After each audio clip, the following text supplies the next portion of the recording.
প্রিয় দর্শক, আসসালামু আলাইকুম। আপনারা ইতিমধ্যে জানতে পেরেছেন দক্ষিণ কেরানীগঞ্জ হাসনাবাদে ২৬ তারিখ শুক্রবার ঠিক তারেক রহমান আসার একদিন পরে হাসনাবাদের এই উম্মেউরা মাদ্রাসায় বিস্ফোরক শব্দ শোনা যায়।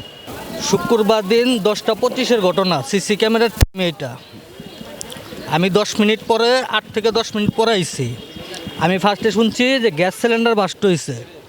আমার এক ড্রাইভার যা বলতেছে যে আপনার গ্যারেজে ওই না গ্যাস সিলিন্ডার বাস্ট হয়ে গ্যারেজ উড়ে আছে গা।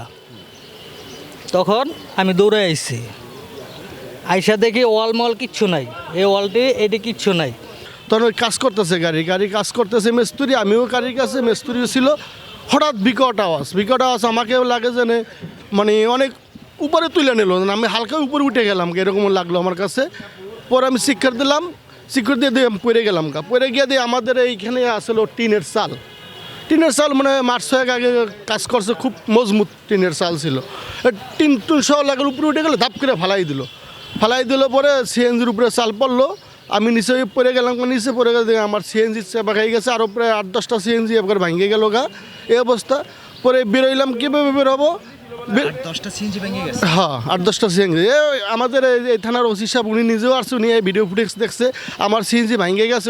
ওনাকে দেখাইছি, উনি বলছে ঠিক আছে আমি ভিডিও ফুটেজ নিয়েছি, সমস্যা হবে না, ঠিক আছে। উনি দেখছে।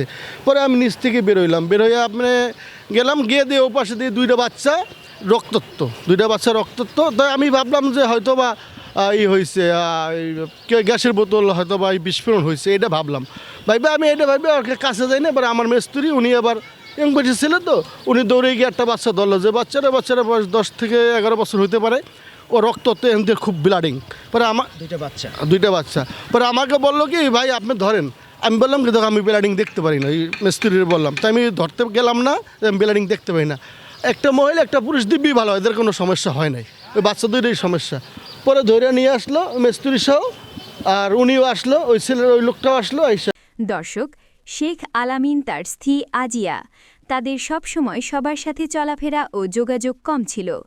একপাশে বাচ্চারা পড়াশোনা করত, কেউ আবার বলছে এই মাদ্রাসার নামটা ছিল এবং বাচ্চাদের পড়াশোনা ছিল একটি সাইনবোর্ড। এই উম্মাল উরা ইন্টারন্যাশনাল মাদ্রাসা নামে জঙ্গির কারখানা। ইদানিং দেখছি বহিরাগত লোকের আনাগোনা। আতঙ্কে রয়েছেন আশপাশ ওই এলাকার বাসিন্দা। সাধারণ মানুষ বলছে এই জঙ্গিবাদ আমরা চাই না এবং মাদ্রাসা নামে কোনো সাইনবোর্ড চাই না।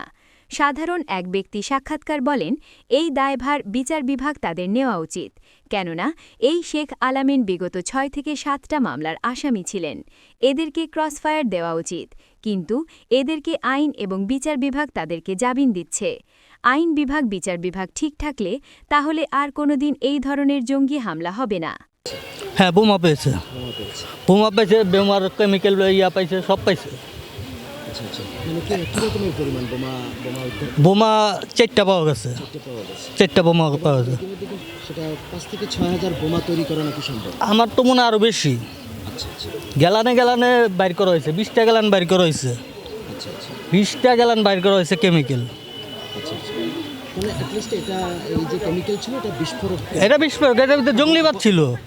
মাদ্রাসা ছিল একটা সাইনবোর্ড, কারণ এই মাদ্রাসাটা ওই মেন গেট সবসময় বন্ধ থাকে, বাচ্চা ঢুকে আবার বন্ধ করে দেয়। এলাকার আমার মনে হয় না এলাকার কোনো লোক পেতে পারবো এটার ভিতরে ঢুকে দেখতে পারতো না, আমরা তো এটা আশা করি না। এখন আপনি বাচ্চা পড়া ওই সাইডে দেখা যায় বাচ্চা পড়ায়, ওই যে অত রুমের ভিতরে সামনে রুম আছে, ভিতরে যে ঢুকলে রুম পাইবেন, ওই রুমের ভিতরে বাচ্চাদের ক্লাস করায়, আবার বাচ্চা বাইর করে দেয়, রুম বন্ধ করে দেয়। তাদের সাথে মনে হয় এলাকার কোনো মহিলার সাথে মনে হয় তেমন কোনো কালেকশন ছিল না।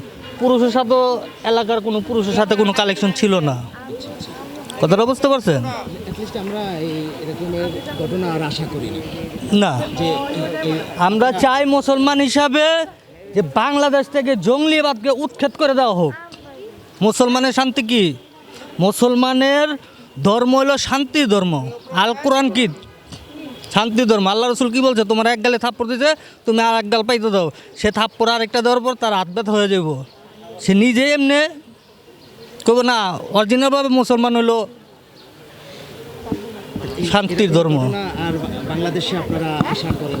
আমরা আশা করি না। এটা সম্পূর্ণভাবে সরকার, যেই সরকার থাকুক, যেই সরকার আসুক, প্রশাসনকে বলবো যে প্রশাসন এই ব্যাপারে কঠোরভাবে পদক্ষেপ নেই। এই দায় আমি বললাম এটি দেশের যে আজ যে ইয়ে আছে না আপনার যে আইনজীবী, হ্যাঁ আইনজীবী যারা খালাস দেয়, আমি শুনছি যে পরে ওসি সাহেব বলছে যে ওর নামে আরও 6টা না 7টা এই একই মামলা রয়েছে, একই মামলা। একই মামলা, যে বাংলাদেশের ভিতরে ওর নামে আরও 6 থেকে 7টা মামলা রয়েছে, এই একই মামলা।